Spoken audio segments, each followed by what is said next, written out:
Hello, my name is Jani Tolonen from Keysight Technologies here at the MWC24. While the 6G commercial deployment seems pretty far away, the test and measurement industry needs to be ready for the 6G research already now. There are multiple new things that are paving the way towards this next generation wireless networks. The new frequency range is needed for satisfying the bandwidth needs of the ever-growing throughput requirements. So there's the new frequency range 3, shortly FR3, one of the new ranges of spectrum that is used in the 6G. Compared to the current 5G, the FR1 and FR2, the FR3 is occupying in between the FR1 and 2, in between the so-called sub-6 and the millimeter wave range, roughly in between 7 and 24 gigahertz. The new higher frequency range demands a totally new approach on the channel modeling. Previously we have used stochastic models, which start to be different from the real behavior of the signal when we go above 10 gigahertz. We are needing fully deterministic modeling, which can be used to mimic the behavior of the radio signal, meaning that we need ray tracing. That's a better method for describing the propagation of these new higher frequency radio waves. Sensing networks is a way of improving the view how the network nodes have from their operational environment. We can either sense our own signals reflected from objects and other nodes, aka the monostatic use case, or we can use reflection from the other network nodes, and that's the bistatic use case. And with this improved picture of our surroundings, we are enabling the efficient use of the radio resources. We can go narrower in the beams which are forming in the antenna arrays, often refers as pencil beams. We can have up to 4,000 antenna elements in the arrays and mitigate the interference caused by the other beams and other users. These new pencil beams can go as narrow as 3 to 4 degrees, as in the 5G massive MIMO, the amount of decrease the width of the beams were 13 to 14 degrees and had much less efficiency in handling the radio resources. Now Keysight is bringing new hardware on the market to answer to these needs of the 6G FR3. The new PropSim F8820BH covers the frequency range of 3 MHz to 17 GHz, which covers the main range of the FR3 devices. Also, we are using the deterministic modeling with the Keysight Channel Studio. It's updated with the ray tracing capabilities, which opens up the deterministic modeling for these new use cases.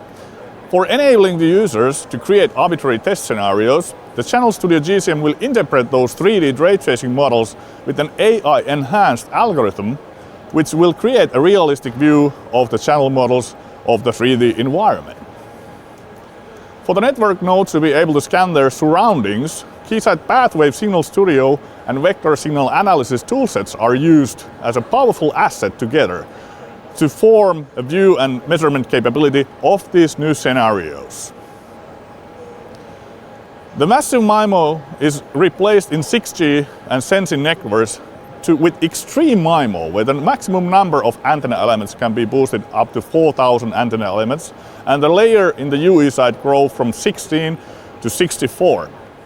Additional to the sensing networks, also extreme MIMO, sometimes referred as Giga MIMO, is added as a step towards the 6G networks. Here in this setup, we are using a 3D model of the Tokyo, which is then handled by the AI algorithm to form our channel models. We have here the new MXG N5186A, which is controlled by the Pathwave Signal Studio to output a 5G NR waveform with 100 MHz bandwidth and 8.5 GHz of center frequency. This waveform is used as the input for our FR3 capable PropSim, where the ray tracing model acts as a channel model. The channel model adds the multipath propagation into the signal, being detected by virtual 8 antenna array with antenna-specific phase, delay and Doppler.